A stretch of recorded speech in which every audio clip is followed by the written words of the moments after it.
What have you learned in starting your own podcast? Oh, goodness. Ah. Where do I begin with this?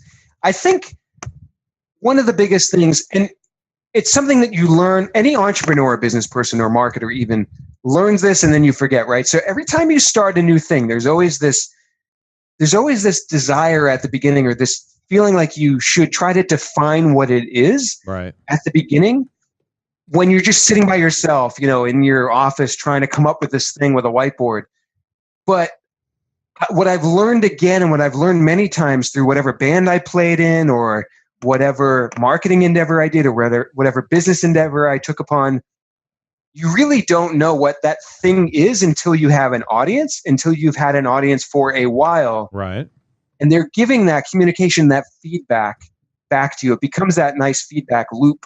And so I think one of the biggest things that I've relearned sort of in doing this process is that, yeah, as cliche as it sounds, is just start something, right? You really need to just start and don't stop unless it's really terrible, right? But like, it's going to take time for you to figure out what that thing is that you've started and what it means to your audience and to hopefully the greater world that you're trying to reach. Right.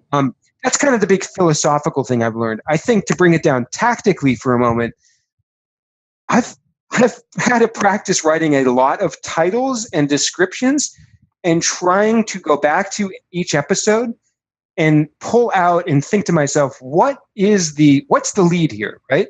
What's the story? What's the value add that happened in this discussion?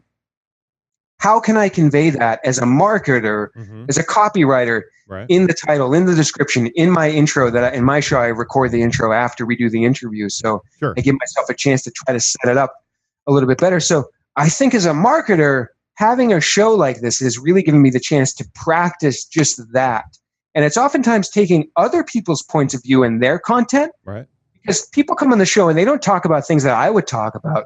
They talk about like their expertise and like their thing that they're involved with. So it's given me the chance to try to dissect that and distill it into, like I said, a title, a description they're going to see in Twitter or in LinkedIn, or like even a meta description like we were talking about a minute ago. So I think those two things have been interesting. I mean, there's a lot more I could talk about with podcasting, but those are the first two things that come to mind.